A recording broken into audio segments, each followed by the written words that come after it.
Hi, I'm Jess from Someone's Gotta Drive. I decided to start this podcast because I grew up with a mother with many addictions. I ended up with an ex-husband with many addictions and currently trying to raise my children and trying to break the cycle. While I don't feel like I have many addictions, I do like to drink, I do like to smoke, but I don't let it rule my life. And I learned at an early age that unfortunately, that's just not the case.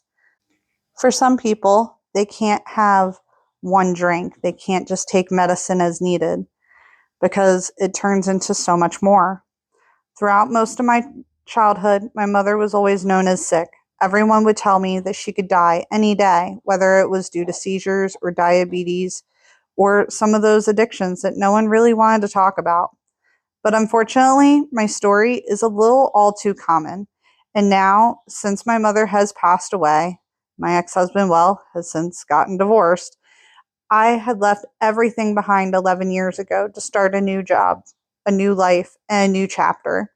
Sometimes that means not speaking to family. Sometimes that means family shun you and think the worst of you because you've made this decision in life. In the meantime, I'm going to tell you my story about how I'm trying to raise two beautiful daughters to not know the exact tragedies and traumas that I lived through. They will one day hear my story, but they will never live the stresses and anxieties that I had as a child hearing your mother could die any day. I was kicked out of my house at 17, 2 weeks before I graduated high school. I lived with an uncle who was an alcoholic, an ex-mother-in-law who was an alcoholic, and then in the meantime, tried to start a new life, getting married at an early age and trying to make my marriage work through those addictions and my own screw ups. And one day, through the grace of God, I got another job and moved to another state and left everything behind. My mother had died at 55, which is a pretty young age. And at the time that I had left the state that I was living in and started a new life, I was already halfway there.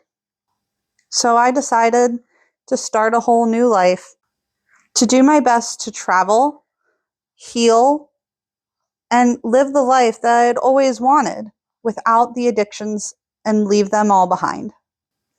I'm going to tell you my story, my truth, what it was like to be a child, teenager, in my 20s, going through someone else's addictions, and how those addictions caused health problems, surgeries, and everything else that you could possibly think of. You'll hear me talk about how I sometimes do miss my mother and certain aspects of her, but not the addictions. You'll hear me talk about how I wish she could have held my children, but knowing that if she were alive today, I would pretty much have to live in a whole nother state and make sure to protect my children from my mother. And sometimes I compare what life is like now to what it used to be, and how in shock and awe I actually am that this life is actually a wonderful life to live. Follow me while we talk about clarity, chaos, and the role no one talks about, because every relationship has to have a designated adult, and what that was like for me, even as a child. Once again, my story is actually a little all too common, and we'll probably hear from other people as well and their stories and how similar they actually sound to mine. Join me for this long ride here at Someone's Gotta Drive.